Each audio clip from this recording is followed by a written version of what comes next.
ሰላም ነው። እሰይ መስገን ለሱ ላቤት እንደምንባል ደህና ናችሁ? እግዚአብሔር ይመስገን።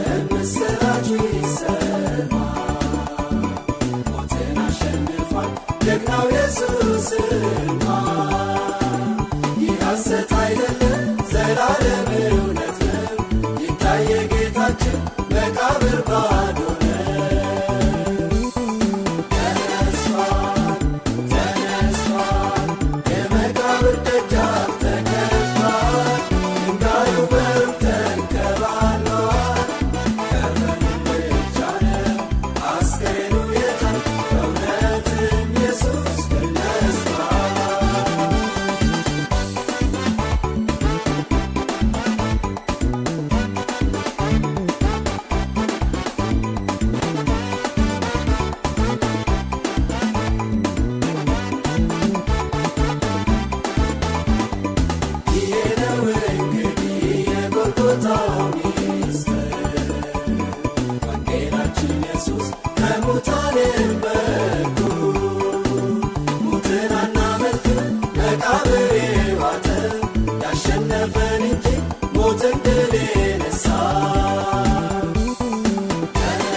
እንኳን አደረሳችሁ ለማለት ዛሬ እንግዲህ ከቦሌ ቃለ ሕይወት የሕያው እምነት አገልግሎት ክፍል ወደ ወይዘሮ ጌጤነሽ የፋሲካን በዓል አስመልክቶ ከሳቸው ጋር እግዚአብሔርን ለማመስገን በቤታቸው እንገኛለን። ዛሬ እንግዲህ ያለንን አጠቃላይ ፕሮግራም መጀመሪያ እንነጋገርና ከዛ ወደ ጸሎት ፕሮግራም ነው የምንሄደው። የፋሲካ በዓልን አስመልክተን ከወይዘሮ ጌጤነሽ ጋር በምናሳልፍበት በዚህ ፕሮግራም ጸሎትን እናደርጋለን። የእግዚአብሔር ቃልን አብረን እንካፋፈላለን። የአምልኮ ጊዜ ይኖረናል። የተወሰነችም ደቂቃ ብትሆን ወይዘሮ ጌጤነሽና ቤተሰባቸው ከቦሌ ቃለ ሕይወት ቤተክርስቲያን ጋር የነበራቸውን የክርስትና ጉዞ በአጭሩም ቢሆን እግዚአብሔርን እንዲያመሰግኑበት ያንን እድል እናዘጋጃለን። እሱ ይኖረናል። ታችን ማርታ ግዛው ደግሞ በሕያው እምነት አገልግሎት ጌታ ምንድነው በሕይወቷ ያደረገው የሚለውን አጭር የሕያው እምነት አገልግሎት ውስጥ እግዚአብሔር እንዴት እንዳሳለፋት ዛሬ የት እንዳለች ደግሞ የህይወት ታሪኳን ታካፍለናለች። ከዛ በመቀጠል ግን የፋሲካ በዓልን ስለሆነ የምናከብረው ከወይዘሮ ጌጤነሽ ጋር ምሳ፣ ቡና፣ ህብረት የምናደርግበት የክርስቶስን ፍቅር የምንከፋፈልበት ጊዜ ይኖረናል ማለት ነው። ዛሬ ቀጥታ ወደ ጸሎት ፕሮግራም ነው መጀመሪያ የምንገባው። አንድን የመጽሐፍ ቅዱስ ክፍል መጀመሪያ ለመጸለይ እንዲረዳን አነብላችኋለሁኝ። የኤፌሶን ምዕራፍ 1 ላይ ያለ ክፍልን እናነብና መጀመሪያ እንጸልያለን፣ እግዚአብሔርን እናመሰግናለን። ወይዘሮ ጌጤነሽ እንኳን ጌታ ረዳውት፣ እንኳን በእንደዚህ ባለ ሁኔታ ቤተክርስቲያን ልታገኙት ስለቻለች እግዚአብሔርን እናመሰግናለን። ቤተሰቦትን ሁሉ እግዚአብሔር ስለጠበቀ በደህንነት ስላገኘኖት በጣም ደስ ብሎናል። እግዚአብሔር ይመስገን።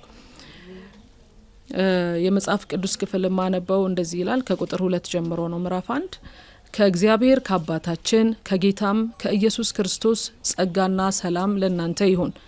በክርስቶስ በሰማያዊ ስፍራ በመንፈሳዊ በረከት ሁሉ የባረከን የጌታችን ኢየሱስ ክርስቶስ አምላክና አባት ይባረክ። ዓለም ሳይፈጠር በፊቱ ቅዱሳንና ነውር የሌለን በፍቅር እንሆን ዘንድ በክርስቶስ መረጠን፣ በበጎ ፈቃዱ እንደወደደ በኢየሱስ ክርስቶስ ስራ ለእሱ ልጆች ልንሆን አስቀድሞ ወሰነን። በውድ ልጁም እንዲያው የሰጠን የጸጋው ክብር ይመሰገን ዘንድ ይህንን አደረገ ይላል እና እግዚአብሔር የትኛውንም በጎ ነገር ጌታ ኢየሱስ ክርስቶስንም ሕይወቱን አሳልፎ ሲሰጠን የጸጋው ክብር ይመሰገን ዘንድ ይህንን አድርጓል እና እያንዳንዳችን በዚህ ስፍራ የተገኘን ቤተክርስቲያንንም ወክለን ይሄንንም ቤተሰብ ወክለን እግዚአብሔር ጸጋው እንዲመሰገን ስለተደረገልን ነገር ሁሉ ያሰብን ጥቂት ደቂቃ እንድናመሰግን እዚህ ቀን ላይ ደግሞ የምናደርገው የትኛውም ነገር እርሱን እንዲያከብር የሱን በጎነት እንዲናገር የሚያዩ ሰዎች ሁሉ የጌታን ፍቅር እንዲያዩ እንዲያመሰግኑ እንዲሆን ጥቂት ደቂቃ አብረን እንጸልያለን። ሃሌሉያ። እግዚአብሔር አምላካችን አባታችን ሆይ እጅግ አርገን እናመሰግናለን።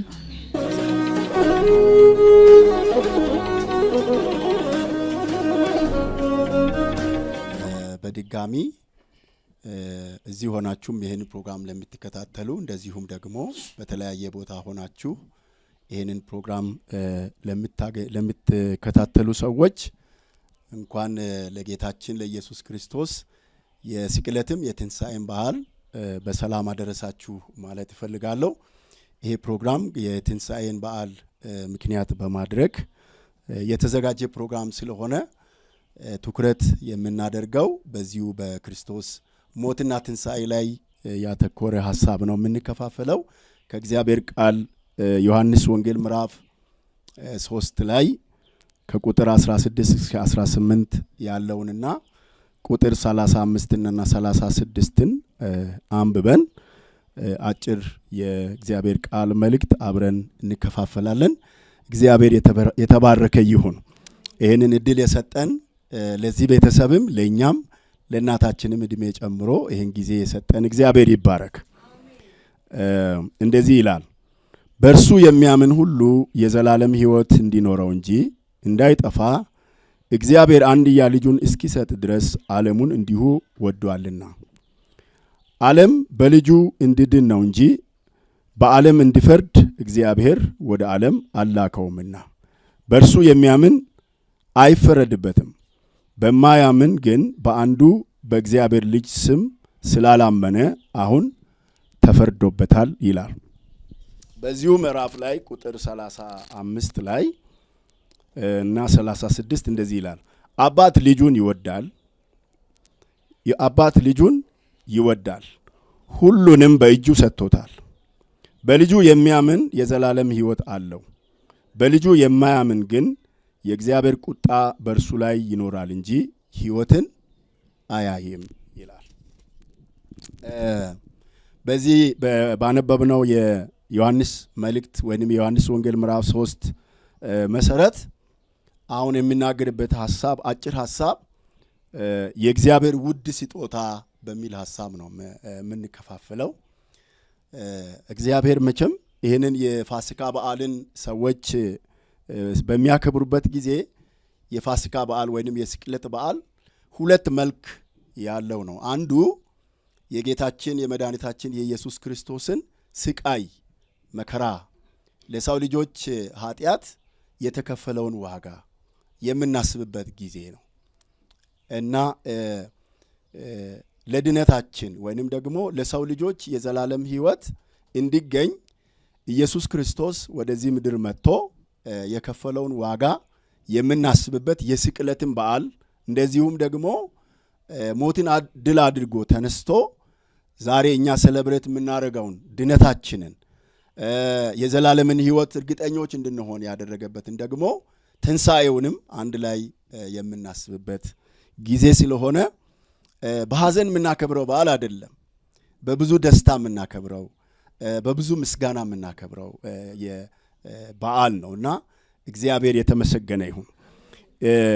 ዮሐንስ በዚህ ቦታ ላይ በዮሐንስ ምዕራፍ 3 ላይ እግዚአብሔር ለሰው ልጆች ከሰጣቸው ስጦታዎች ሁሉ በላይ በጣም ውድ ስለሆነው ስጦታ ነው የሚናገረው። የእግዚአብሔርን ስጦታ እንቁጠር ብንል በጣም ብዙ ስጦታዎችን ተቀብለናል። የኛ የራሳችን ሕይወት በእያንዳንዱ ነገር እግዚአብሔርን ብናስብ እግዚአብሔርን የምናስታውስበት እግዚአብሔርን የምናከብርበት ለእግዚአብሔር ምስጋና የምናደርግበት ብዙ ምክንያቶች አሉ።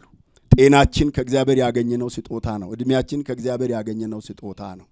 እንደዚህ ደግሞ ከዓመት ዓመት ደርሰን ደግሞ የምናከብርበትን በእድሜያችን ላይ የተጨመረ የምስጋና ቀን ከቤተሰብም ከቤተ ክርስቲያን ጋራ እንደዚህም ከምንወዳቸው ቤተሰቦቻችን ጋራ ደግሞ የምናከብርበት እድል ማግኘት በራሱ የእግዚአብሔር ስጦታ ነው።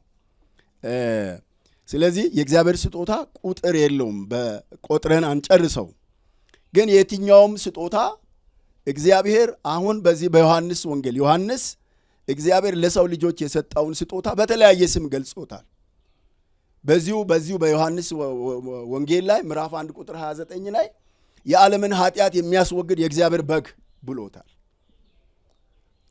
ከመጣበት ዓላማ አንጻር ማለት ነው። የሰዎችን ኃጢአት ለማስወገድ ጌታ ኢየሱስ ክርስቶስ የፋሲካ በግ ሆኖ የሰዎችን የኃጢአት ዕዳ ለማስወገድ እሱ በሰዎች ምትክ እንደሚሞት ለሰዎች ሁሉ ቤዛ እንደሚሆን ሲገልጽ ዮሐንስ ምን ይለዋል? የፋሲካው በግ ነው፣ ወይንም ደግሞ የሰዎችን የዓለምን ኃጢአት ሁሉ የሚያስወግድ የእግዚአብሔር በግ ይለዋል። እና የእግዚአብሔር ውድ ስጦታ ያልኩት ለዚህ ነው። ይህንን ስጦታ እግዚአብሔር የሰጠበትን ዓላማ ወይንም ደግሞ የሰጠበትን ሁኔታ ሲናገር አስቀድመን ባነበብነው ክፍል በእርሱ የሚያምን ሁሉ የዘላለም ሕይወት እንዲኖረው እንጂ እንዳይጠፋ ይላል። ይህ ሁለት መልእክት ነው ያለው። ጌታ ኢየሱስ ክርስቶስ ወደዚህ ምድር ሲመጣ ሰው ከአዳም ጀምሮ ከእግዚአብሔር ጋር ያለው ህብረት፣ ከእግዚአብሔር ጋር ያለው ቤተሰባዊነት በአዳም ኃጢአት ምክንያት ፈርሶ ስለነበረ ሰውና እግዚአብሔር መታረቅ ነበረባቸው። የሰውና የእግዚአብሔር እርቅ ደግሞ እውን ሊሆን የሚችለው የሰዎችን የኃጢአት ዕዳ የሚከፍል፣ ሰዎች በኃጢአት ምክንያት ከእግዚአብሔር ጋር ተጣልተዋል፣ የዘላለምን ሞት ተፈርዶባቸዋል። ሮሜ ምዕራፍ 3 ላይ ሲናገር ሁሉ ኃጢአት ሰርቷል፣ የእግዚአብሔርም ክብር ጎሏቸዋል ይላል። ስለዚህ ኃጢአት የሌለበት የለም። ይሄ ስጦታ የማይመለከተው ሰው ሊኖር አይችልም። በዓለም እኔ ሰው ነኝ ብሎ የአዳም ዘር ነኝ ብሎ የሚያስብ ሰው ሁሉ ይሄ እግዚአብሔር የላከው ውድ ስጦታ ይመለከተዋል ማለት ነው። እና ዮሐንስ እያደነቀ የሚናገረው በእርሱ የሚያምን ሁሉ የዘላለም ሕይወት እንዲኖረው እግዚአብሔር አንድያ ልጁን ምትክ የሌለውን ልጁን ሌላ የሌለውን ልጁን አሳልፎ ወደ ዓለም ላከ ይላል። ቀጥሎ ምን ይላል? በእርሱ የሚያምን ዓለም በእርሱ እንዲድን ነው እንጂ በዓለም እንዲፈርድ እግዚአብሔር ወደ ዓለም አላከውምና። እግዚአብሔር አስቀድሞ ኢየሱስን ወደዚህ ምድር የላከው ለእርቅ ነው፣ ለፍርድ አይደለም፣ ለማዳን ነው፣ ከሱ ጋር ለማስታረቅ ነው፣ ወደ ራሱ ለማቅረብ ነው።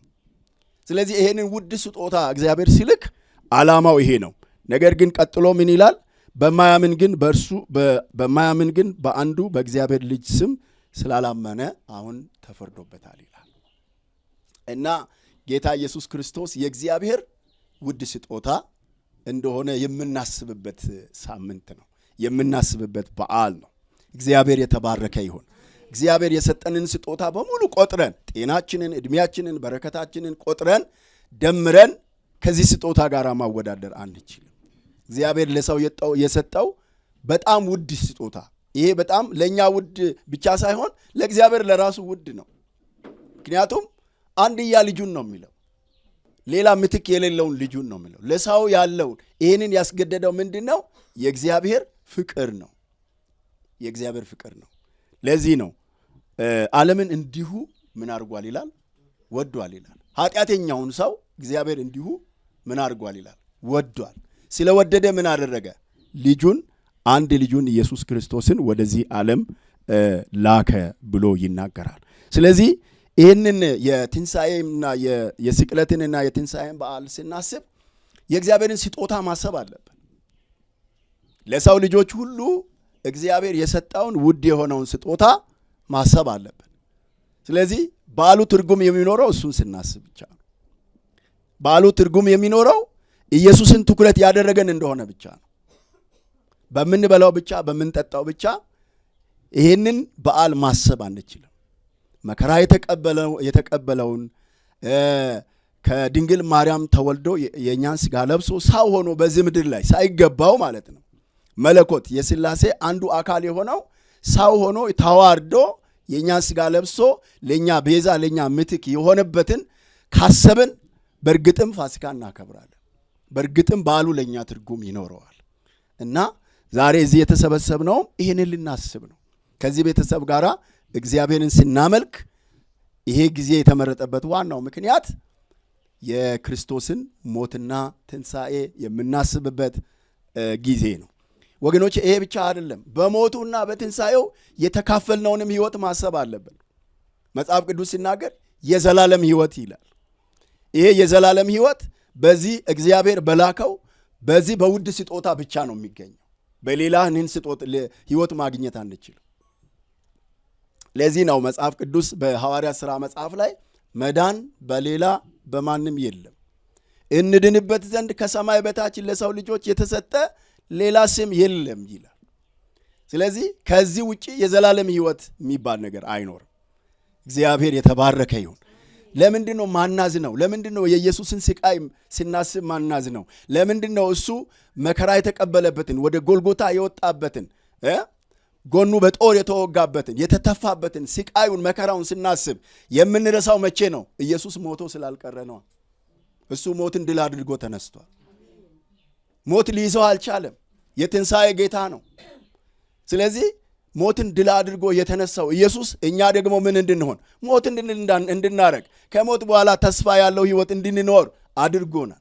ስለዚህ የደስታ የምስጋና የሚሆነው እሱ ስለተሰቃየ ብቻ አይደለም፣ በስቃዩ ስላገኘነው ትሩፋት፣ በስቃዩ ስላገኘነው በረከት፣ በስቃዩ ስላገኘነው ደስታ እግዚአብሔርን ማመስገን አለብን። ክብር ለጌታ ይሁን። እንኳን ደስ አላችሁ የዚህ ጌታ ልጆች የሆናችሁ፣ እንኳን ደስ አላችሁ። እግዚአብሔር ለዚህ ክብር ጠርቶናል። ለዚህ ክብር ነው የጠራን። ለዚህ ሞቱን ትንሣኤውን ስናስብ በሞቱና በትንሣኤው የተገኘውን በረከት እያጣጣምን ያለ ነው። ለሌላው ዓለምም የምንናገረው ይሄ ነው። ብዙ ሰዎች ይሄ ትርጉም ሳይገባቸው ይሄን በዓል የሚያከብሩ አሉ። የምታከብሩት በዓል ምንድን ነው ቢባል ፋሲካ ነው የምናከብረው ይላሉ። ትንሣኤ ነው የምናከብረው ይላሉ። ስቅለት ነው የምናከብረው ይላሉ። ነገር ግን በስቅለቱ በሞቱ በትንሣኤው የተገኘውን የዘላለምን ሕይወት በማመን የሚገኘውን የዘላለምን ሕይወት ግን ያላገኙ ሰዎች ብዙ አሉ። ታሪኩን የሚያውቁ ግን ኢየሱስን በሕይወታቸው በግል የማያውቁ፣ ከሞት በኋላ ወዴት እንደሚሄዱ እርግጠኛ ያልሆኑ፣ እግዚአብሔር ውድ ስጦታ ሰጥቶ እያለ ስጦታው በቤታቸው ስፍራ ያላገኘ፣ ክብር ያላገኘ ብዙ ሰዎች አሉ ዛሬ። እኛ ከዚህ በተለየ መልኩ እንድናከብር የረዳን እግዚአብሔር ነው። ክብር ለጌታ ይሁን። እግዚአብሔር ይባረክ። እንኳን ደስ አሉት ጌታ። በቃ የዚህ ጌታ የዚህ የበረከቱ ተካፋይ ስለሆኑ እግዚአብሔር የተባረከ ይሁን። አዎ ዛሬ የምናከብረው የትንሣኤ በዓል ወይንም የስቅለት በዓል ትልቁ ትርጉም የእግዚአብሔርን ውድ ስጦታ ያሰበን እንደሆነ ነው። እግዚአብሔር ውድ ስጦታ ሰጥቶኛል በሉ እስቲ። ውድ ስጦታ፣ የእግዚአብሔር ውድ ስጦታ ኢየሱስ ነው። እግዚአብሔር ይባረክ። የእግዚአብሔር ውድ ስጦታ በመስቀል ላይ የሰዎችን የኃጢአት ዕዳ ከፍሎ ሞቶ ሞት ሊይዘው ያልቻለ ሞትን ድል አድርጎ የተነሳ ዳግም የሚመጣ የሚወስደን እኛን የእግዚአብሔር ልጆች እንድንሆን አክሰስ እንድናረግ ያረገን እድል የሰጠን ጌታ ነው። ስለዚህ እሱን ስናከብር ከልባችን እግዚአብሔርን ልናመሰግን ይገባል። ለሌሎች ደግሞ መናገር አለብን። መዳን በሌላ በማንም የለም። ይሄ መጽሐፍ ቅዱስ ካለ ሌላ መንገድ የለም። ይህንን መንገድ ያላገኙ ሰዎች ሁሉ ይጠፋሉ። ለዚህ ነው መጽሐፍ ቅዱስ ማንም እንዳይጠፋ ነው የሚለው። የሚጠፉ አሉ ማለት ነው። ኢየሱስን ሳያገኙ የሚጠፉ አሉ ማለት ነው። የእግዚአብሔርን ውድ ስጦታ ባለመቀበላቸው በራሳቸው ላይ የሚፈርዱ ሰዎች አሉ። ወደ ዘላለም ጥፋት የሚሄዱ ሰዎች አሉና ከዚህ ያተረፈን እግዚአብሔር ይባረክ። በጣም ደስ ብሎኛል ዛሬ በእንደዚህ አይነት ሁኔታ የክርስቶስን ሞት ትንሣኤውንም አብረን እንድንካፈል እድል ስላገኘን ክብር ሁሉ ለእግዚአብሔር ይሁን።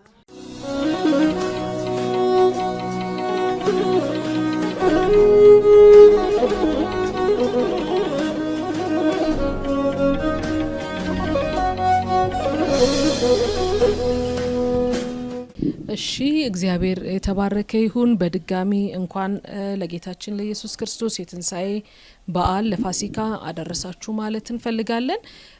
እንግዲህ አሁን እንዳያችሁት እዚህ የጸጋው ስራ ይመሰገን ዘንድ እግዚአብሔር ያደረገውን የምናወራበትን ቀን ነው እያሳለፍን ያለ ነው። በኋላ ላይ ቅድም እንደተነገረው እግዚአብሔር ምንድነው ያደረገው ሚለውን ከምሳ ከህብረት በኋላ የምንመለስበት ይሆናል።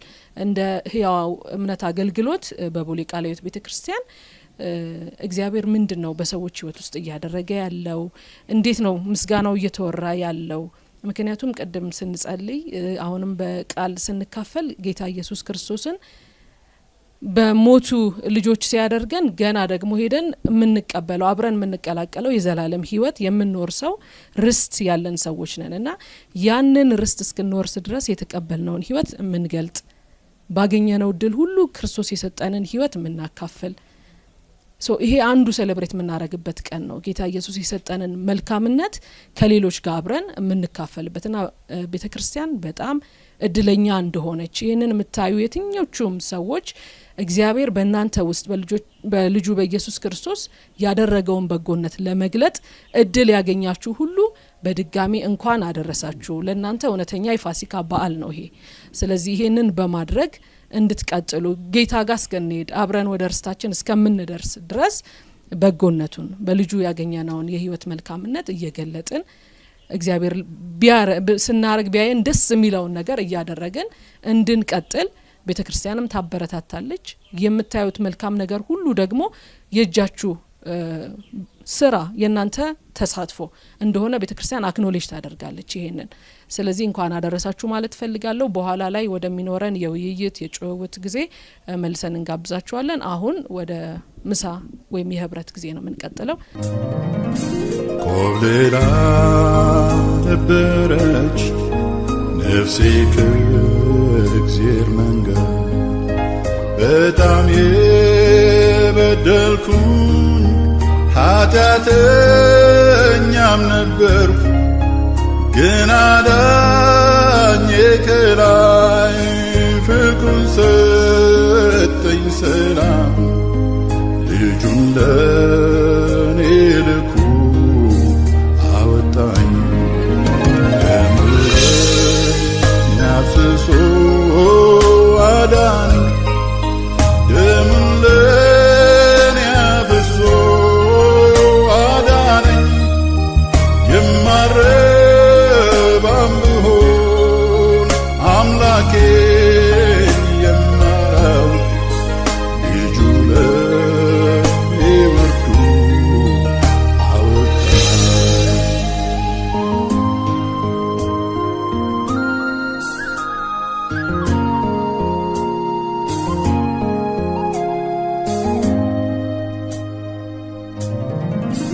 ተስፋ ቢስ ነበርኩኝ ሊያወጣኝ ሲመጣ፣ ግን እርሱ ነገረኝ ነፃ እንደምወጣ።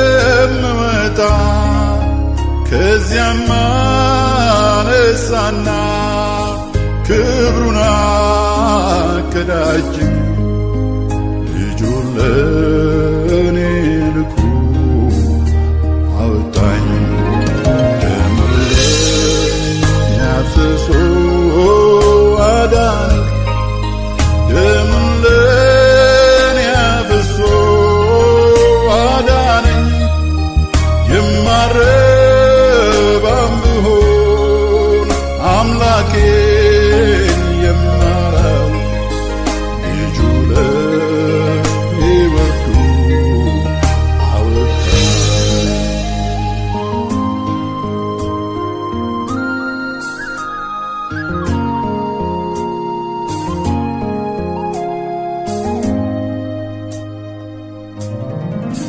ልቤን ደስ ይለዋል ከመረጥኩት ወዲህ፣ ከማዕበሉ አሁን ወደ እርሱ ሸሻለሁ።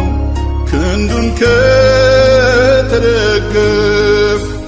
አልፈራም መከራ ልጁን ለኔ ልኩ አወጣኝ። በጣም በጣም መልካም የምሳ የህብረት ጊዜ እግዚአብሔር ስለሰጠን በድጋሚ እንኳን ለጌታችን ኢየሱስ ክርስቶስ የትንሳኤ በዓል ለፋሲካ በዓል ሁላችሁንም አደረሳችሁ ማለት እንፈልጋለን። ቅድም እንደተናገርነው ዛሬ ወይዘሮ ጌጤነሽ ቤት ጌታን አብረናቸው ልናመሰግን ፋሲካ በዓልን አብረናቸው ልናከብር በዛ እንገኛለን። ስለዚህ ከቀድሞ የቀጠለ ከምሳ በኋላ ያለንን ፕሮግራም እንድትከታተሉ በድጋሚ እንጋብዛችኋለን። እዚህም ያላችሁ ከተለያየ ስፍራ ሆናችሁ የምትመለከቱን አሁን ቀጥታ ወዴት ነው የምንሄደው? ጌጤነሽ ከቦሌ ቃለ ሕይወት ቤተክርስቲያን በተለይም ደግሞ ምናልባትም በህያው እምነት አገልግሎትም በኩል እንዴት ነበረ ያላቸው ቤተሰባዊነት? ቅድም እንዳነሳ ነው ሁሉን ነገር የምናደርገው የሰጠን የጸጋው ስጦታ እንዲመሰገን ነው። ስለዚህ ማንም ሰው ይሄንን ፕሮግራም የሚሰማ እግዚአብሔርን እንዲያመሰግን እንፈልጋለን። ስለዚህ ይሄንን እድል ለጌጤነሽ እሰጣለሁ። እግዚአብሔርን የሚያመሰግኑበት በዚች ቤተክርስቲያን በነበራቸው ቤተሰባዊነት በአገልግሎት ውስጥ ያላቸውን አስተያየት እንደው ምስጋና ለእግዚአብሔርም እንዲያቀርቡ ይሄንን እድል እሰጣለሁ። እኔ ልጄን ኮንቨክሽን አስገብቼ እዚያ ስከታተል ነው ወንጌል ሰምቼ ወንጌል ሲሰበክ ሰማሁ። በልቤ ያስኳትችን ለካ እኔ ያለሁበት ነገር ውሸት ነው፣ ጌታ ኢየሱስ ነው ለካ ለዓለም ሁሉ ሞተው እሱ ነው ለካ ብዬ እቺን በልቤ ያስኩ። አሁን በቃ በዚያው ጌታን አገኘሁ። ፓስተር ግዛው አስተማረኝ። እንደውም የተማርኩት ከነ ወንጌላዊት ፀሐይ ጋር ነው። ጥምቀት ትምህርት ተማርኩ። ከዛ ገጃ ነው እኛ ጋር ያን ጊዜ የለም ነበር። ገጃ እንትናል ሄድን፣ ተጠመቅን። ተጠመቀው መጣሁ። በቃ ከእንግዲህ ቤቴ የጌታ ቤት ነው ብዬ ተቤተ ክርስቲያን ጋር ተስማምቼ በምንም ያው ቤተ ክርስቲያን ናትን የምትደግፈኝ። ቤተ ክርስቲያን ከጎኔ ሆና ነው ምን ጊዜም አሁን ብቻ ሳይሆን ሲጀመር ጀምሮ ቤተ ክርስቲያን እኔንም ሆነ ልጆቼን ደግፋ ነው ያዘችን። እኔ እስካሁን ህይወት የለኝም ነበር የጌታ ባልሆን። አሁን እኔ ለዓለም ሁሉ የሞተው ጌታ ኢየሱስ እግዚአብሔር አንድ ልጁን ለዓለም ሁሉ ሰጠ። ከዛ እኔ ጌታን አገኘሁ። ሁላችሁም እንደኔ ጌታን አገኙ። ጌታን ያመነ ነው የሚኖር በጌታ ደስ ይበላችሁ እያልኩ ቤተ ክርስቲያን ወገኖች ይከታተሉኛል። እኔም ያው ተጎኔ ናቸው። ቤተ ክርስቲያን ተጎኔ ነች። በፊትም እንዲህ ሳልተኛ አልጋ ሳልይዝ ጽዳት አገልግሎቴ ጽዳት ነው። ጌታ ኢየሱስ አንተ ውስጥ ልቤና የተፈውሰኝ እያልኩ ይኸው ተጎኔ ያልተለየችኝም ቤተ ክርስቲያን። ፀሐይም ጌታ ኢየሱስ ይርዳት። ያው በየዓመት ባሉ ጌታ የሚያሳስባቸውን ያደርጉልኛል። ቤተ ክርስቲያን እኔ ተጎኔ ተለይታኝ ማታቅ። አሁንም ይኸው እኔ ብለጊ ከዛ በቀርም አሁንም ተስፋ አለኝ እኔ ወደ ጌታ ቤት ለመኖር እና እግዚአብሔር የተመሰገነ ይሁን። አሁንም ታምሜ አካባቢው ሬሳ ይዘው ነው የሚመጡት ብያለ ሲጠብቅ ተዚህ አዝሎኝ ነርቭ ይሁን ምን እንጃ እንዲህ አድርጎኝ ድንገተኛ ብሎ ይዞኝ አዝሎኝ ሲወርድ እታች መኪናዎቹ ጋር ወረድኩ አዝሎኝ። ከዛ ድንገተኛ የግል ሊወስደኝ ሲል እንዲህ ለምን ጤና ጣቢያ ትሄድም አሉት። ሞገስ ጤና ጣቢያ ወሰዳቸው ሲሉት እንዲህ ዛሬ ዝግ እኮ ነው ዛሬ የታሉ ሲል የስቅለት ዕለት ነው ዝግ ነው እኮ ዛሬ ሲል ኧረ ድንገተኛ ይሰራሉ ይዛቸው ሂድ አሉት። አሁን እዚያ ይዞኝ ሄደ። እዛ ምንም መፍትሄ ሊያደርጉልኝ አልቻሉ። በአምቡላንስ ላኩኝ። የካቲት በአምቡላንስ ልከውኝ የካቲት ያውያ አድሬ ስኳሬንም ግፊቴንም እየለኩ አይ አልተስተካከለም ትደር ብለው አሳደሩኝ። የቅዳሜ ሹርለት ከሰዓት መጣሁ ተኛሁ። ይኸው ጌታ ሬሳ ይዘው ይመጣሉ የተባልኩ ሰው ይኸው አለሁ አሁን ድረስ። እግዚአብሔር የተመሰገነ ይሁን። እኔ መመኪያዬ ዘመድ ምንም ጌታ ነው እና እኔ ከእግዚአብሔር ጋር ነው ያለሁት። እኔ ምንም አሁንም አልፈራም፣ እሱን ይዤ አላፍርም። እና አሁንም እሱ ልጄ ወዳጄ ይበለኝ። አሁንም በቤቱ ያኑረ ጌታ። እንደኔ ያላገኙትም ወገኖችም ዓለም ሁሉ እንደኔ ታገኘው። ጌታ ኢየሱስ የሞተው የተቀጠቀጠው ለዓለም ሁሉ ነው፣ ግን ዓለም ሁሉ አላገኘችውም። እግዚአብሔር አንድ ልጁን የሰጠ ለዓለም ሁሉ ነው የሰዋው አንድ ልጁን። ግን እኔ ዓለም ሁሉ ያላገኘችው ሕዝብ አግኝቼዋለሁ። ጌታ ኢየሱስ አሁንም ይባረክ። እግዚአብሔር ይመስገን። እናንተንም ወገኖቼን ይኸው ምን ጊዜም ቢሆን አልተለያችሁኝም። ብታመም እየጠየቃችሁ እየደገፋችሁኝ ነው። ቤተክርስቲያን ከኔ ጋር ነች። ጌታ ኢየሱስ ይባርካችሁ። አብዝቶ አብዝቶ አብዝቶ በበረከት ላይ በረከት ያድርጋችሁ ወገኖቼ። ተባረኩልኝ። አሜን አሜን አሜን አሜን። እግዚአብሔር ይመስገን። አሜን አሜን። ክብር ምስጋና ሁሉ ለእግዚአብሔር ይሁን። እኛም ከእርሳቸው ጋር እግዚአብሔርን እናመሰግናለን።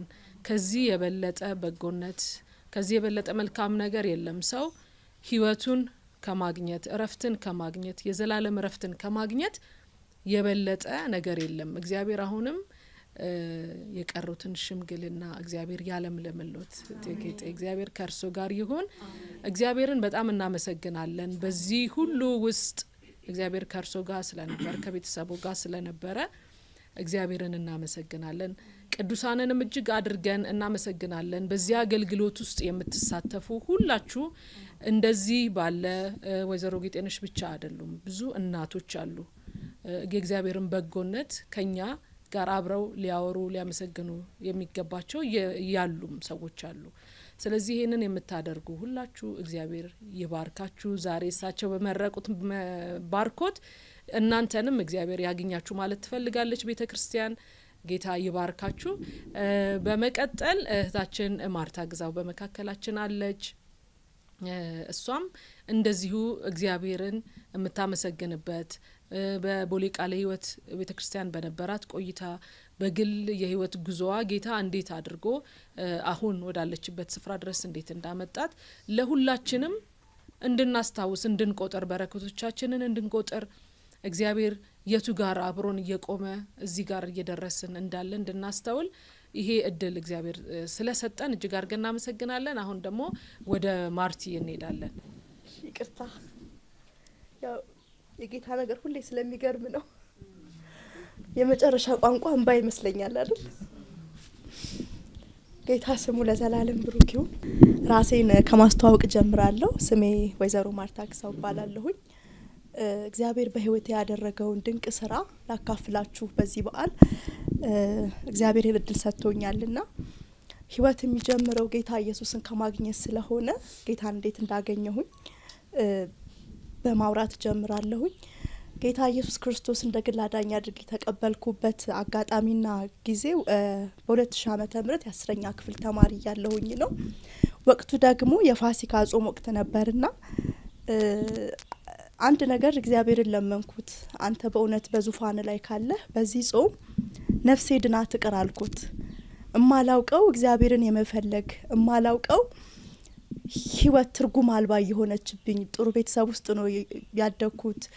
በትምህርቴ በጣም ጎበዝ ነኝ፣ ግን ህይወት ያለ ኢየሱስ ለካ ምንም ጣዕም አልባ ናት እና ይሄ ጾም ድኜ ልቀር ብዬ ጸለይኩ። በእውነት ሁሌ ይገርመኛል።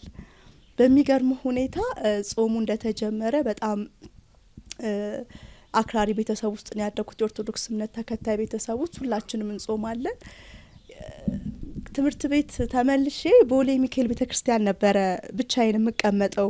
እግዚአብሔርን ማገኘው ይመስለኛል። ነፍሴ በጣም ፈለገችውና በዛ ውስጥ አንድ ሰው እዛ ተዋወቅኩኝ። መሪ ጌታ ነው ሰውየው። እኔ በቃ ሊትራሊ ቤቴ የለመንኩትን ነገር ነፍስሽ እግዚአብሔርን ትፈልጋለች፣ ስለዚህ ስለ እግዚአብሔር ቃል ላስተምር ሲለኝ ካንዳንድ እግዚአብሔር ጸሎቴን የሰማኝ ነው የመሰለኝና በሙሉ ልቤ ተቀበልኩት። ለካ ያ ሰው እንደዛ የእግዚአብሔርን ቃል አስተምራለሁ እያለ የብዙ እህቶችን ህይወት የሚያበላሽ ሰው ነውና መጀመሪያ ቀን ተገናኘን። በሚቀጥለው ቀን ከሌላ ሰው ጋር እንደዛው ቦሌ ሚካኤል ቤተክርስቲያን ተቀጣጥረን መጣ። የመጣው ልጅ አብሮት ያለው ለካ ክርስቲያን ነው፣ በጌታ ነው። ልክ ያንን ወንድም ሳየው ነፍስ ያረፈች ወገኖቼ። ምንም ያወራኝ ነገር የለም ያለኝ ነገር የለምና ተዋወቅን። እህቴ እውነት ኢየሱስ ነው፣ እኔ ምነግርሽ ስለ ኢየሱስ ነው፣ ድንገት ከፈለግሽ ብሎ ስልኩን በወረቀት ጽፎ ሰጠኝ። ተለያየን። በሚቀጥለው ቀን ቀጠሮ መጀመሪያ ካገኘሁት መሪ ጌታ ጋር ተቀጣጠርን። በቃ ስለ እግዚአብሔር ልማር ነው፣ በእምነቴ ልበረታ ነው ብዬ ተቀጣጠርን። ለካሱ ለመጥፎ ሁኔታ ነበረ ያን ቀን ያመቻቸኝ፣ ግን እግዚአብሔር አስመለጠኝ። እግዚአብሔር ሲያስመልጠኝ ተናዶ ያ ያስተዋወቅኩሽ ልጅ እኮ ጴንጤ ነው፣ እሱ እንዳታገኘው አለኝ። ግን ሮንግ ነገር ሊያረግ የነበረው በእግዚአብሔር ስም አስመስሎ ህይወቴን ሊያበላሽ የነበረው ያ ሰው ስለነበረ ይህንን ወንድም ማግኘት ፈለግኩኝ። በሰጠኝ ብጣሽ ወረቀት ሚስኮል አድርጌ በሰው ስልክ በሚቀጥለው ሳምንት ላይ ከሌሎች ወገኖች ጋር አገኘሁት። ረጅም ሰዓት ስለ ጌታ መሰከረልኝ። እውነት ገባኝ። ግን ለመቀበል ለመከተል ያው ብዙ ፍርሃቱ ብዙ ተጽዕኖ ስላለ በሰዓቱ እጄን አልሰጠሁም። ምን አለኝ ከዛ ጌታን መከተል ከፈለግሽ እግዚአብሔር አንተ የምጠላውን እንድጠላ የምወደውን እንደወድ ብቻ እያልሽ ማታ ማታ እየጸለሽ ተኛለኝ። በሚገርም ሁኔታ አንድ ቀን በህልሜ የሆነ ተራራ ስወርደው በጣም ቀላል ነው፣ ስወጣው ከብዶኝ ልተወው ስል 3 ወታደሮች ግራና ቀኝ ቆመው ልጀምር ያልሹ መንገድ በጣም ትክክል ነው፣ እግዚአብሔር ነው እኛን ላንቺ የላከን፣ በርቺ የሚል መልእክት ተነገረኝ በህልሜና በትክክል የተነገረኝ ወንጌል እውነት መሆኑንና ጌታን መቀበል እንዳለብኝ ወስኜ ግንቦት 3 2000 ዓመተ ምህረት ቦሌ ቃልዮት ቤተክርስቲያን የእሁድ አምልኮ መጣሁኝና እኔ ሙሉ ፕሮግራሙ ይሄን አይመለከተኝም። ምን የምጠብቀው ጌታን የምትቀበሉ የሚለው ጥሪ ነው። በነገራችን ላይ እዚህ ጋር ማለት የምፈልገው ለፕሮግራም ማሟያነት እንደሚባል እንዳታስቡ ቅዱሳን። በዛ ጥሪ ውስጥ የሚያመልጡ ነፍሳት አሉ፣ ወስነው የመጡ አሉና እጄ ማውጣት ፈራሁኝና ከዛ ግን ኢየሱስ በአደባባይ ለኔ ተሰቅሎ የለ እንዴ የሚለው እውነት መጣልኝና እጄን አነሳሁኝ። ፓስተር ኤርሚያስ የነ ወንጌላዊ ፀሐዬ ድሮ ቢሮ ወስዶ ጸለየልኝ። ጌታን ተቀበልኩኝ ማለት ነው። ከዛ የክትትል ትምህርት እንድማር ተደረኩኝ። በመማርበት አጋጣሚ ተደብቄ ነው መማረው። ከትምህርት ቤት ቀደም ብዬ እየወጣሁ አንዳንዴም እየቀረሁኝ የቦሌ ቃልዮት አገልጋዮችን እጅግ አድርጌ ማመስገን እፈልጋለሁ። የምመጣበት ሰዓት እኔ በሚመቸኝ ሰዓት ነው። ግን እኔን ቀጥረው እንደሚጠብቁ ሰው ሁሉ ሰው በቅንነት ካቆንኩበት ጀምሮ እየተቀባበሉ ሁሉም አስተምረውኛል። ረጅሙን ጊዜ ወንጌላዊት ፀሐዬና ወንጌላዊት ምስር ጋር ነበር የቆየሁት። ጥምቀቴን በሚያስደንቅ ሁኔታ ጌታዊ ሱቅ እንድላክ እርዳኝ ብዬ ነው ሱቅ ስላክ ነው የተጠመቅኩትና ቅዳሜ ልጠመቅ አርብ መጣው ፓስተር ኤርሚያስ ጋር። እኔ ነገ መጠመቅ ፈልጋለሁ፣ ግን እንድትጸልይልኝ ፈልጋለሁ። ለምን ልጠመቅ ነው ብዬ ከቤት ልወጣ አልችልም። ታምኛለሽ ትመጫለሽ አለኝ። አዎ። ከወንጌላዊት ፀሐዬ ጋር ሆነው ጸለዩልኝ። እስከ 10 ሰዓት ድረስ ሱቅ እየተላኩ አይደለም። በቃ ማለት ሳልጠመቅ ልቀር ነው ወይ? ጌታ ግን ቸር ነው። ሱቅ ስላክ ቤታችንና ቸርቹ ቅርብ ስለነበረ መጥቼ ተጠመቅኩኝ። በቃ ፍርሃቴ ሳልጠመቅ ዩኒቨርሲቲ እንዳልገባ ነበረ። መጠመቅ ሃይማኖታዊ ስርዓት እንዳይመስላችሁ ወገኖቼ፣ ሪል ነው። የእግዚአብሔር ቃል እንደሚለው በእምነቴ ጠነከርኩኝ። በቃ ትልቅ ኃይል አገኘኝ። ከዛ ነው እንግዲህ ስደቱ የጀመረው በህይወቴ። ወቅቱ 12ኛ ክፍል እንግዲህ 2 አመት ጌታ ደብቆኛል። በነገራችን ላይ ያለ ጊዜው እንዳትገልጠኝ ወታደር በሰላሙ ጊዜ ሰልጥኖ በጦርነቱ እንደሚዋጋ አሁን አበርታይ ነበር ሁል ጊዜ ጸሎቴ። በጣም ደግሞ ያጠነከረኝ የትምህርት ቤት ፌሎሺፕ ነው። በጣም ቸርች ሜድ አይታሰብም፣ ጌታን መቀበል መጠመቅ። ከዛ በቃ የቸርች ህይወት የለምና በኋላ ላይ 12ኛ ክፍል እንደጨረስኩኝ ያኔ እድሜ 18 አመቴ ነው። ግንቦት 18 ይዤ እንግዲህ መስከረም ዩኒቨርሲቲ ልገባ ቤተሰብ በቃ አወቀ። እኔም በጌታ በረታሁኝ። የምርጫ ጉዳይ ሆነ። ወይ ትምህርትሽን ትመርጫለሽ ወይ ደግሞ እምነትሽን ትመርጫለሽ አሉኝ። በጣም ማዕበል ነው የተነሳው በቤተ ዘመድ ሁሉ። መጨረሻ ላይ አንድ ውሳኔ ላይ ተደረሰ። ትምህርቱን ትማርና የኦርቶዶክስን ከዛ የምትወስነው እንቀበላታለን ስለማታቅ ነው ጴንጤ ሆነችው ተባልኩኝ። እሺ ብዬ ቦሌም ላይ ዓለም ትምህርት ቤት ሊያስተምሩኝ ሄድኩኝ። እዛም ጌታ ተናገረኝ። ወገኖቼ ማለት ጌታ አይግባችሁ፣ በየትኛውም ሁኔታ ውስጥ ጌታ መካድ አትችሉም። እና በቃ እኔ እግዚአብሔር እኔን ማስተማር ካቃተው ትምህርት ይቅር አልኩኝ። በትምህርቴ ጎበዝ ስለሆንኩ ነው ባይዘው በትምህርቴም የሚመጡብኝ ፋሚሊዎቼና ይቅር አልኩኝ።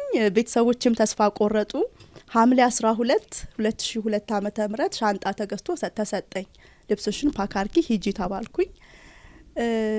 ከባድ ነው አይደል? መስከረም ዩኒቨርሲቲ ለሚገባ ሰው ከቦሌ ሚካኤል ብቻ የታክሲ ታሪክ ያለው ሰው ምንም ደጁን ለማያቅ ሰው ፈታኝ ነው።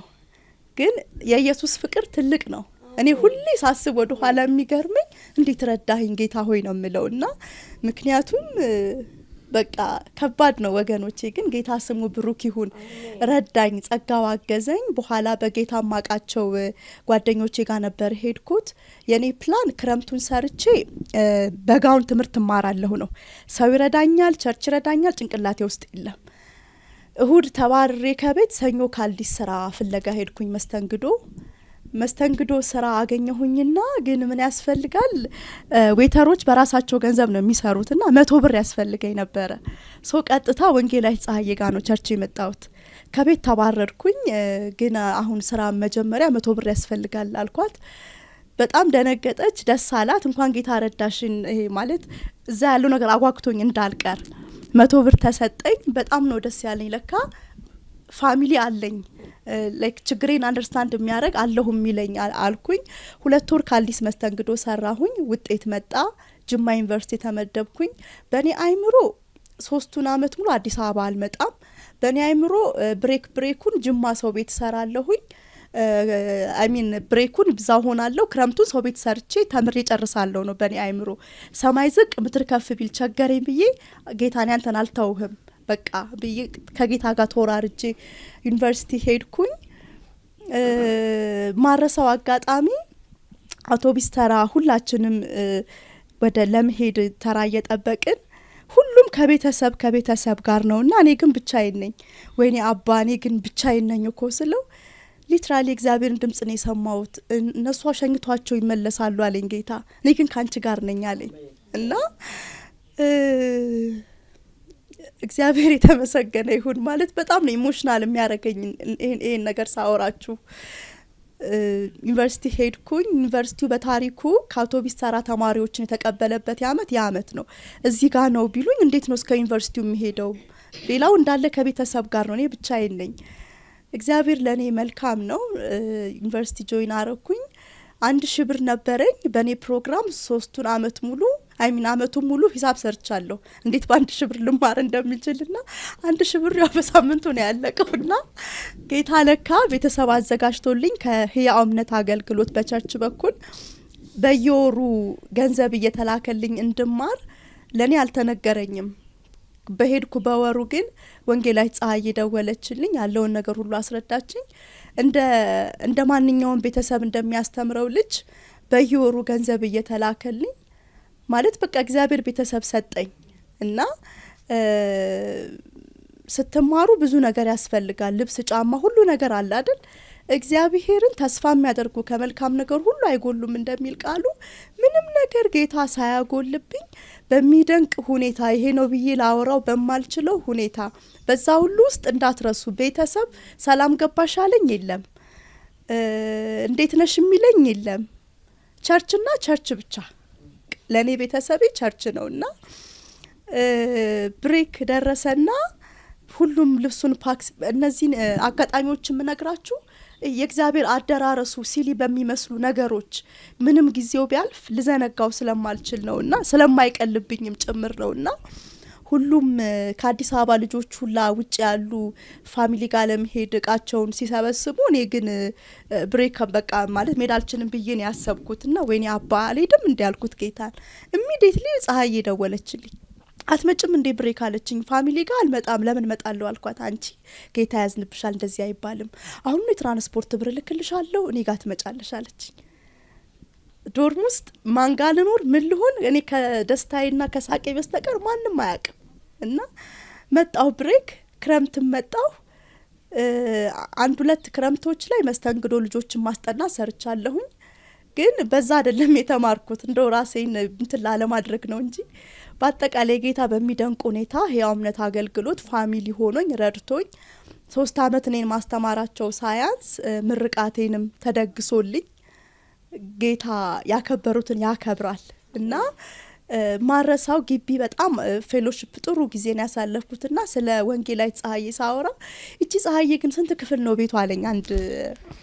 አንድ አብሮን ፌሎ የሚያገለግል ፀሐዬ ቤቷ 1 ክፍል አልጋዋ 85 ሴንቲሜትር ግን ልቧ ሰፊ ነው አልኩት። በዛን ሰዓት እኔ ብቻ አልነበርኩም በወንጌል ተሰድቼ ቤቷ የነበር ነውና ልባችን ሰፊ ሲሆን እንደዛ ነው ለጌታ ዋጋ የምንከፍለው። ከሷ ብዙ ነገር ተምሬያለሁ። ጌታ ዘመኗን ይባርክና በመጨረሻ ተመረኩኝ፣ ስራ ያስኩኝ። በዚህ ሁሉ ጉዞ ውስጥ ቤተክርስቲያን ከጎኔ ሆና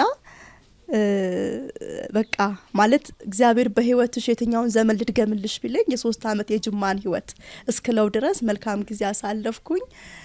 ስራ ያስኩኝ። እግዚአብሔር ታማኝ አምላክ ነው። ከ5 አመት በኋላ ቤተሰቦቼ ይቅርታ ጠየቁኝ።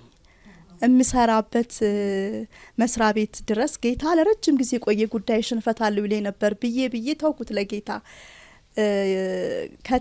ከተዋረድኩበት ቤት በክብር ተድሬ ወጣሁኝ። እግዚአብሔር ማለት ይመስለናል ያለን ነገር በልጦብን ጌታን መተው ይመስለናል ለጊዜው ማትረፊያ። ግን ጌታን በመከተላችን የሚቀርብን ዓለምና ኃጢአት ብቻ ነው። እግዚአብሔር ከየትኛውም በረከት በህይወቴ ዘመን አላጎደለኝምና በዚሁ በቦሌ ቃለ ሕይወት ጌታ በክብር ዳረኝ። አሁን እኔ የልጆች እናት ነኝ። በስራዬም ጌታ በእጅጉ ረድቶኝ በአንድ ባንክ ላይ ብራንች ማናጀር ነኝ። ማለት ማስተላለፍ የምፈልገው መልእክት 2 ነው። አንደኛው ጌታ ሰውን ለዘላለም አይጥልም። እኔ ማለት እንትን አይደለም ምናወራችሁ የሆነ ፊክሽን አይደለም። አንዳንዴ ቃላት አጣለሁኝ። ይህንን ፕሮግራም በአለም ዙሪያ የምትከታተሉ ቅዱሳን በሙሉ ምናልባትም ጌታን ደግሞ የማታውቁ ሰዎች ወይ ጌታን ለመከተል መሀል እያላችሁ ያላችሁ ሰዎች ብትኖሩ ጌታ ለዘላለም ታማኝ ነው። ቃሉ እንደሚል ቅድሚያ ጽድቁና መንግስቱን እሹ ኋላም ሁሉ ይጨመርላችኋል እንደሚል በእኔ ህይወት የሆነው ይህ ነው። በሰዓቱ ከባድ ነው፣ በዛን እድሜ በዛን ሁኔታ። ግን እግዚአብሔር ምን አጎደለብኝ ወገኖቼ? ዛሬ በቤተሰቦቼ መሀል ተከብሬ ተወድጄ እግዚአብሔር ባለ ብዙ ሰራዊት አድርጎኝ በቃ ጌታ በነገር ሁሉ ባርኮኝ የማያልቅ በረከት ነንስቶፕ የሆነ በረከት በህይወቴ በስቶ እየኖርኩ ነው ያለሁትና አትፍሩ። ለጌታ ለመጨከን ለጌታ ለመኖር በጽድቅ ለመኖር በጭካኔ ጌታን አልኩት። ዩኒቨርሲቲ ስገባ የሚኖርልህ አንተ ብቻ ነው አልኩት። ገብታችኋል? ዋጋችሁን የሚተምን ጌታ ብቻ ነው። በቃ ሰውን ከማስደሰት ጌታን ማስደሰት በእጅጉ ይልቃልና እኔ ሕያው ምስክር ነኝ። ሁለተኛ በዚህ ቻሌንጅ ውስጥ የሚያልፉ ቅዱሳንን መርዳት ማለት ወንጌል እንዲቀጥል ማድረግ ማለት ነው። እኔ እንደ ቤተሰብ በየወሩ ቴኬር ባልደረግ ክረምት ስመጣ አስታውሳለሁ እነ ወንጌላዊት የምስራች ሁሉም በቃ የቸርቻችን አገልጋዮች ቤታቸው እያደርኩኝ እየጋበዙኝ እንደ ልጃቸው ቴኬር እያደረጉኝ ያንን ፍቅር ባይሰጡኝ ኖሮ ምናልባትም መከራው እጅጉን ይበረታ ነበርና ያ አገልግሎት ደግሞ የቀጠለበት ምክንያት ምንድነው? ከኋላ የሚዘረጉ እጆች ስለነበሩ ነው። ስለዚህ ስታገለግሉ እንደኔ አይነት ሰው ነው የሚወጣው፣ እንደኔ አይነት ጌታን የሚወድ ሕያው ምስክር የሚሆን። እኔ በጣም ለሀገርም ለቤተ ክርስቲያንም እግዚአብሔር አስፈላጊ አድርጎ ነው ዛሬ ላይ ያቆመኝና በከንቱ አይደለም፣ ንፋስ እንደመጎሸም አይደለም ድካማችሁ። ላበረታታችሁ ፈልጋለሁ። ሶስተኛው መጨረሻ ፖይንቴ ምንድነው? አሁን የምናከብረው በዓል ኢየሱስ ራሱን ነው የሰጠን። ክርስትና ፉል ኦፍ መቆረስ ነው። ሐዋርያት ቅዱሳን ሁሉ ህይወታቸውን እየቆረሱ ወንጌል እዚህ ደረሰ። እኛ ስንቆረስ የሚቀጥል ነገር ይኖራል፣ የሚቀጥል አገልግሎት፣ የሚቀጥል ህይወትና ምናልባት ቤታችሁ ያሉ ማትለብሷቸው ልብሶች የናንተ አይደሉም። በቃ ማለት የሰው ልብስን ያስቀመጣችሁት ማታረጓቸው ጫማዎች የናንተ አይደሉም። ኤክሰስ ባንክ አካውንታችሁ ላይ ያለ ብር የናንተ አይደለም። ጌታ የሚሰጠን ሼር እንድናደርግ ነውና ይህንን በዓል ስናከብር ለህይወት ዘመናችን ሁሉ መታሰቢያ ይሆነን ዘንድ በመስጠት በማካፈል ህይወታችንን ከፍ እንድናደርግ ጌታ አብዝቶ ይባርካችሁ። በዚህ ሁሉ ውስጥ አብራችሁኝ የነበራችሁ የቤተ ክርስቲያን ሙሉ ጊዜ አገልጋዮች በተለይ እግዚአብሔር ዋጋችሁን ይክፈል። በተለይ ደግሞ ያው ማዳላት እንዳይሆንብኝ ፀሐይን ጌታ አብዝቶ ይባርካት። ጌታ አብዝቶ ይባርካት። በቃ ማለት ቃላት ነው የሚያጥረኝ ለኔ እና እሷ እናቴ ናት፣ እንደ እናቴ ነው ማያት አሁንምና በሷ ውስጥ ያለው የከበረ አገልግሎት ቸርችን ሁሉ እንደሚያጥለቀልቅ ተስፋ አረጋለሁ። እኔም በዚህ ህብረት ውስጥ ነው ማገለግለው። ቸርች እውነተኛ ማረፊያ ቦታ መሆን አለባት። ሰው በብዙ ዓለም አድክሞት ነው የሚመጣውና ራእዬ ህልሜ ምንድነው? እኔ ቸርችን እውነተኛ የረፍት ቦታ ማድረግ ነው ራእዬ፣ ህልሜ፣ የነፍሴ ጥማት ይሄ ነውና ኢየሱስ አገልግሎቱ ሙሉ እንደነበረ ሁሉ እኛም አገልግሎታችን ሙሉ ሆኖ ዘመናችንን እንጨርሳለን ማለት ነው። ጌታን እንዳመሰግን ያረገልኝን እንዳወራ ይችን እድል ለሰጠኝ እግዚአብሔር ክብር ምስጋና ለሱ ይሁን። የቸርቻችንም አገልጋዮች የእምነትንም ህብረት እጅግ አድርጌ አመሰግናለሁ። ተባረኩ። አሜን።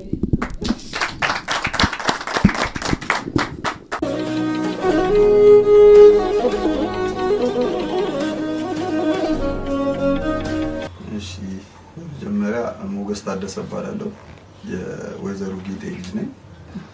እንኳን አደረሳችሁ ማለት ፈልጋለሁ። መጀመሪያ ሁላችሁንም እንኳን ለጌታችን እና ለመድኃኒታችን ለኢየሱስ ክርስቶስ የትንሣኤ በዓል እንኳን በሰላም አደረሳችሁ። በመቀጠል ማለት የምፈልገው ሁላችሁንም በጣም አመሰግናለሁ። የትንሣኤን በዓል አብራችሁን ከዚህ ቤተሰብ ጋር ለማሳለፍ ስለመጣችሁና ይህን የመሰለ ጊዜ እያሳለፍን ስለሆነ ሁላችሁንም አመስገን ፈልጋለሁ። ሌላው ምንድነው መናገር የምፈልገው ያው ማዘርን ቤተክርስቲያን በብዙ ነገር ከጎኗ ነች። ማዘርን ብቻ አይደለም እኛንም ጨምሮ ማለት ነው። እና ማዘር የሆነ ነገር ሲገጥማት አለው የምትላት ከጎኗ የምትሆነው ቤተክርስቲያን ነችና ቤተክርስቲያንን ማመስገን ፈልጋለሁ። አጠቃላይ የቤተክርስቲያንን ምእመናንን ማመስገን ፈልጋለሁ በተለያዩ ነገሮች። ለምሳሌ ይሄ ቤት በሚደርሳት ሰዓት የቤተክርስቲያን አባላት ድጋፍ ነበረበት፣ በተወሰነ አግዘውናል። እነሱን ማመስገን ፈልጋለሁ። ቤተክርስቲያንን ማመስገን፣ የቤተክርስቲያንና የትምህርት ቤት ሰራተኞችን ማመስገን ፈልጋለሁ እና ሁላችሁንም እግዚአብሔር ይባርካችሁ። እዚህም ስለተገኛችሁ በጣም ነው ማመሰግነው እና ብዙ ምለው ነገር የለም። እንደዚህ አይነት ፕሮግራሞች በተለይ አሁን እንደ ማዘር አይነት አልጋ ላይ ያሉ ማለት ብዙ ወደ ውጭ ቤተክርስቲያን መሄድ ለማይችሉ ሰዎች ምናምን ትልቅ ነገር ነው በጣም ማለት ብዙ ሰው ላይረዳው ይችላል ግን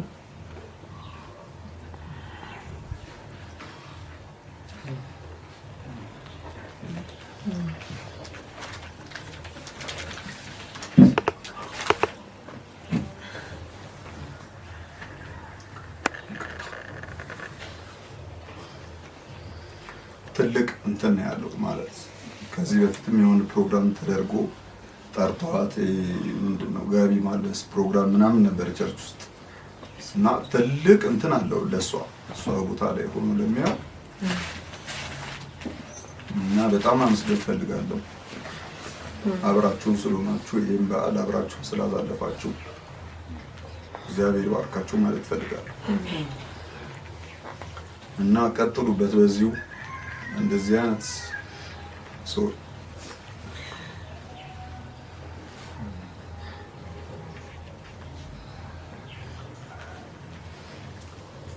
ስለማይሆን ማለት ሰዎችን የሚፈልጉበት እኛ ችግር የለውም ብዙ ወደዚህ ወደዛም ስለምንል ብዙ ማያስቸግርልኛ ግን እንደሷ አይነት ሰዎች ብዙ ቤተክርስቲያን መሄድ የማይችሉ ሰዎችን ይፈልጋሉና ይሄን ማድረግ ስለቻላችሁ በጣም አመሰግናለሁ ማለት ፈልጋለሁ። በዚሁ አጋጣሚ ፀሐይንም ማመስገን ፈልጋለሁ። የሆነ ነገር ሲኖር ፀሐይ አለች ማለት በህያውነት ቢሆንም ግን አለች አብራ ማመስገን ፈልጋለሁ እሷንም። አጠቃላይ ሁላችሁም ተባረኩ፣ እግዚአብሔር ይባርካችሁ።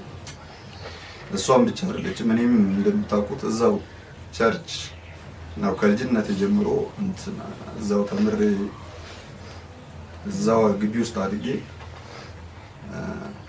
እዛው ስራ ገብቼ እዛው ቸርች ውስጥ እዛው ደግሞ አግብቼ አሁን ወልጃለሁና ያው እንዳጋጣሚ አብረውን የሉም እነሱ አንድ ቆንጆዬ ልጅ ወልጃለሁና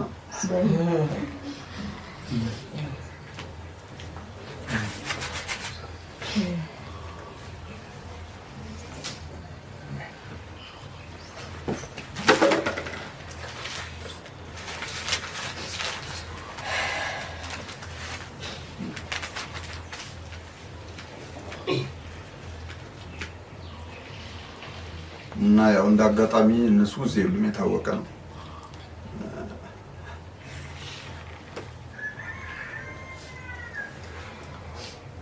እና መልእክት በዚሁ አጋጣሚ ተጠቅሜ ለልጄ መልእክት ላስተላልፍ እወድሻለሁ ኤሊያና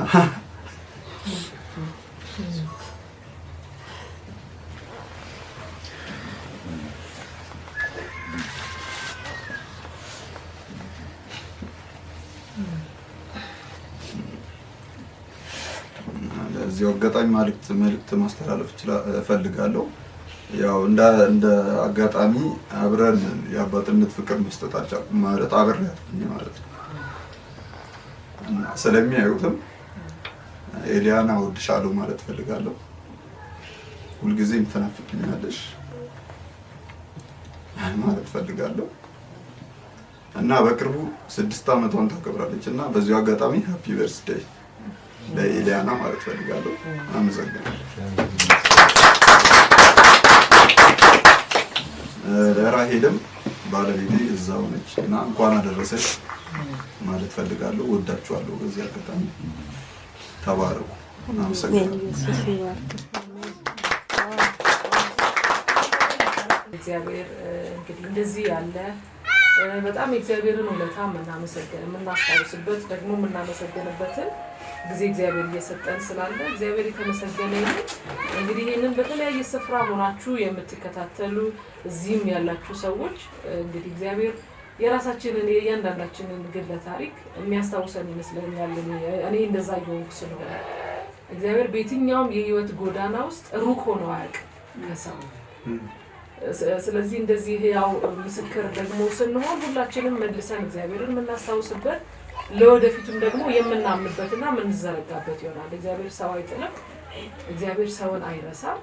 በጎነቱን ደግሞ እንድንናገር የተጨመረልንን እድሜ ሁሉ አሟጠን እንጠቀማለን። ባገኘነው ጊዜ ሁሉ የእግዚአብሔርን በጎነት እንናገራለን። ለሌሎች መነሳት፣ ለሌሎች መበርታት ምክንያት ስለሚሆን በዚህ መካከል ፓስተር መርግ ያለ የህያውነት አገልግሎትን እሱ ነው እያስተባበረ እየረዳን ያለው። ስለዚህ እንደ ቤተክርስቲያን የህያውነት አገልግሎት እሱ ደግሞ የሚለንን ነገር እንሰማለን። የዛሬን ቀን እግዚአብሔር ፊት በእውነት በታላቅ ደስታ ደስ ብሎን እናመሰግናለን። ሁላችን እስቲ በጭብጨባ ለታረደው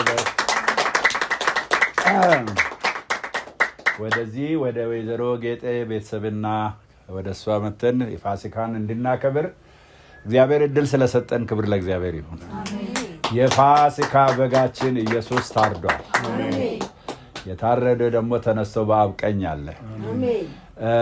እንግዲህ ቤተክርስቲያናችን በእውነት መልካም ነገር እያደረገች እግዚአብሔር ፍሬ እየሰጣት ስላለ ዛሬ የሰማነው ምስክርነት ወደ ቤተክርስቲያን ባሉት ቅዱሳን ዘንድም አንዳንድ የምንሰማቸው ታላላቅ ምስክሮች አሉ። በዚህ በህያውነት አገልግሎት እግዚአብሔር የሰራው ስራ ማለት ነው። ስለ አንድ ሰው የተናገረውን ጽሑፍ ላይ ያገኘሁትን ነገር ልንገራችሁና ስለ ህያውነት ትንሽ ነገር እናገራለሁ። አንድ ኩሬ ውስጥ የነበሩ አሳዎች ነበሩና ጎርፍ ከላይ መጣ እና በጣም ውስጥ የነበሩትን አሳዎች በሙሉ አወጣቸው ጠራርጎ እና ሲያወጣቸው ዳር ላይ ጣላቸው እና ብዙ አሳዎች ናቸው፣ በህይወት መኖር አይችሉም። ከዛ አንድ ሰው አገኘና ራርቶ አሳ እንግዲህ ከውሃ ውጭ ሲሆን ይሞታል እና አንዱ ወስዶ ሲወረውር አንዱ ደግሞ ቆሞ ያያል እና አሁን የምትሰራው ስራ ውጤት የሚያስገኝልህ ይመስላል ብሎ ጠየቀው የቆመው። አይ እቺን አሳ ወደ ውሃ ውስጥ በመመለሰ ህይወት እንድታገኝ በማድረግ ውጤት ይሄው አንድ አለ። ቀጥሎ አሳውንም እንደገና አለ። ያኛው ግን ቆሞ ነው የሚያየው። ዛሬ እንዲሁ ላነሳ የሚፈልገው በቤተክርስቲያን በሀገራችን በዓለም አቀፍ ያለው መከራና ችግር ሰዎችን ከጨዋታ ውጭ እያደረገ ነው። ገፍቶ እያወጣ ነው። ከስራ እየወጡ ያሉ ብዙ አሉ። ጤንነታቸው በጣም እየተጎዳ ብዙ አሉ። ትዳሪን የሚጎዱ ነገሮች ፈጥሯል። ይሄ ኢኮኖሚ ደግሞ ወደ ትዳሪም ገብቷል። መንፈሳዊ ህይወት ላይም ተጽዕኖ እያመጣ ነው ያለው። ከዚህ የተነሳ ያልተገባ ነገር ሰዎች እየሆኑ ነው ያለው እና ዛሬ ቦሌ ቃለ ሕይወት የጀመረችው ይህንን ሕያው እምነት አገልግሎት የበለጠ ለማጠናከር ምን እንደሚያስፈልግ ልናስብ የሚገባ ነገር ይመስለኛል። ቤተክርስቲያናችን በዚህ አገልግሎት አረጋውያንን በተለያየ ምክንያት ወላጆቻቸውን ያጡትን ልጆች ወይም ህፃናት ለትምህርት ቤት፣ ለምግብ፣ ለልብስ ብዙ ነገሮች እያደረገ ትልልቅ ደረጃ ላይ የደረሱ ልጆች አሉ። አሁን ኮሌጅ የተመረቁ አሉ። በብዙ ነገር እግዚአብሔር ይረዳቸው አሉ። እንደገና ደግሞ አረጋውያን ቀላል ነገር አይምሰላችሁ። ወላጅ ወገን የሌላቸው ናቸው። ጣራ በላያቸው ላይ እንትን ይላል። ኑሮ አለ። ያም ቤተክርስቲያን ተሸክማ እየሄደች ነው። ድንገተኛ የሚባሉ አደጋ አሉ። አሁን ማርቲ ቅድም እንደተናገረችው ጌታን ተቀብለው የሚፈናቀሉ አሉና እነዚህን ሰዎች ቤተክርስቲያን ይዛ ለጌታ ገንዘብ እንዲሆኑ እያደረገች ያለችበት አገልግሎት ነው። የተለያየ ኢማም ውስጥ ያሉ አሉ። ከክፍለ ሀገር በአደጋ ተፈናቅሎ መጥተው እዚህ ደርሶ መመለስ ያቃታቸውን ሰዎች በገንዘብ ወደ ሀገራቸው እንዲመለሱ እያደረገች አለች እና ቤተክርስቲያናችን በዚህ እንግዲህ እግዚአብሔር የረዳት ትልቅ አገልግሎት እየሰጠች ትገኛለች። በዚህ አገልግሎት እንግዲህ እኔ ማለት የሚፈልገው አንድ ቃል ላነብና ኢየሱስ ክርስቶስ ሕይወቱን ስለኛ አሳልፎ ስለሰጠ ፍቅር ምን እንደሆነ በዚህ እናውቃለን። እኛም ሕይወታችንን ስለ ወንድሞቻችን አሳልፈን ልንሰጥ ይገባናል። ማንም ሀብት ያለው ወንድሙ ሲቸገር አይቶ ባይራራለት የእግዚአብሔር ፍቅር እንዴት በርሱ ይኖራል? ይህ እንግዲህ በጣም ከባድ ነው። ልጆቼ ሆይ በተግባርና በእውነት እንጂ በቃልና በአንደበት ብቻ አንዋደድ ይላል ሐዋርያው ዮሐንስ። ዛሬ ፍቅራችን አሁን እዚህ ቤት ያመጣን ይሄ ፍቅር ነው። የክርስቶስን ርኅራኄ የክርስቶስን ፍቅር ለማሳየት ነው ወደዚህ ቤተሰብ የመጣን። ቦሌ ቃለ ሕይወትን ወክለን ነው የመጣን። እዛ ውስጥ ገንዘባቸውን እዚያ ውስጥ ጸሎት፣ የተለያየ ነገር እርዳታ የሚያደርጉ ሰዎች አሉ እና ዛሬም የሚቀረን በጣም ብዙ አለ። እንደዛ አሳዎች ሜዳ ላይ የቀሩ ገና ያልተመለሱ አሉ። ሕይወታቸው አደጋ ውስጥ የገባ ሰዎች አሉ እና ዛሬ ምን ማድረግ ያለብን ነገር ይመስለኛል እኔ ኢየሱስ ለኛ ራሱን አሳልፎ እንደሰጠ ይላል መጽሐፍ ቅዱስ። ከገንዘብ ያለፈ እኛም ራሳችን ለሌሎች አሳልፈን ልንሰጥ ይገባል ይላል። መብት መተው ማለት ነው። እኛ መሰቀል አይደለም። የራሳችን መብት ገድበን የራሳችን ጥቅም ገድበን ለሌሎች ሰዎች ህይወት መትረፍ ማድረግ የሚገባን ትልቅ ነገር አለ።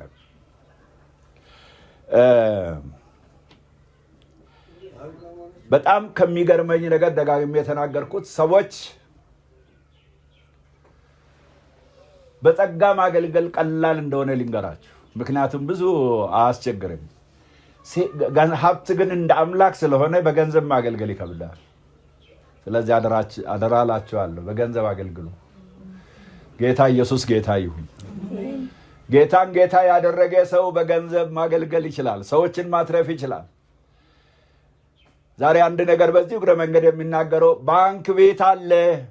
የአዋሽ ባንክ የንግድ ባንክ የሚባል የለም እንጂ ባንክ ቤት በሰማይ አለ። እዛ ባንክ ውስጥ ሴቭ አድርጉ እያላችሁ ነው የናዝሬቱ ኢየሱስ። እዛ ሴቭ ያላደረገ በዚህ ምድር ተጠቅሞ በሰማይ ሽልማት የለም። ስለዚህ ወገኖቼ ሆይ ቤተክርስቲያናችን ውስጥ የተሰበሩትን፣ የተጎዱትን፣ በመከራ ፊት ያጡትን ሰዎች እኔ ሁሉን ነገር መቀየር እንችላለን አንል። ትንሹን ሰው ጎናችን ያለ አንዱን አሳ ለመታደግ እንነሳ። ይህን ካደረገን ቦሌ ቃለ ሕይወት ያላት ራእይ በጣም ሰፊ ነው። አሁን ከዚህ በላይ መሄድ እንፈልጋለን፣ መስፋት እንፈልጋለን። ሰዎችን በወንጌልም በሁለንተናዊ አገልግሎት መደገፍ እንፈልጋለን። በዚህ ከጎናችን እንድትቆሙ በተለይ ደግሞ በዚህ አገልግሎት ላይ ዋጋ የከፈለችው ይታችንን ወንጌላዊ ፀሐይን፣ ኮሚቴዎችን እንደገና በገንዘባችሁ በርቱ ያላችሁ በቃልም በተለያየ ሁኔታ የምትደግፉን ሁሉ እግዚአብሔር ይባርካችሁ ለማለት እፈልጋለሁ። እንደዚሁም አሁን በልባችሁ ውስጥ ያለው ነገር ምንድን ነው? ገንዘብ ብቻ አይደለም፣ በራእይም ወደኛ እንድትመጡ እንፈልጋለን። እንዲህ ብታደርጉ ይህ አገልግሎት ያድጋል፣ በዚህ እንደግፋችኋለን፣ ከጎናችሁ እንቆማለን የምትሉበትን መንገድ በልባችሁ ያለውን ራእይ ብታካፍሉን አብረን የጌታን መንግስት እናሰፋለን ብዬ አስባለሁ። ስለዚህ እግዚአብሔር ሁላችንን ይባርክ። የተነሳው ጌታ የትንሣኤው ኃይል አሁንም ይሙላል። ያለ ትንሣኤው ኃይል ምንም ማድረግ አንችልምና የትንሣኤው ኃይል ያነሳሳል። ክብር ለእግዚአብሔር ይሁን።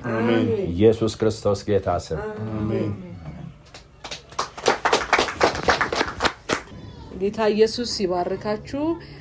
በድጋሚ ለመጨረሻ ጊዜ ይሄንን በዓል በተለያየ ቦታ ሆናችሁ የምትከታተሉን እዚህም ያላችሁ ሰዎች የጌታ ኢየሱስ ክርስቶስ ፍቅር ጸጋና ሰላም ከሁላችሁም ጋር ይሁን። መልካም የትንሣኤ በዓል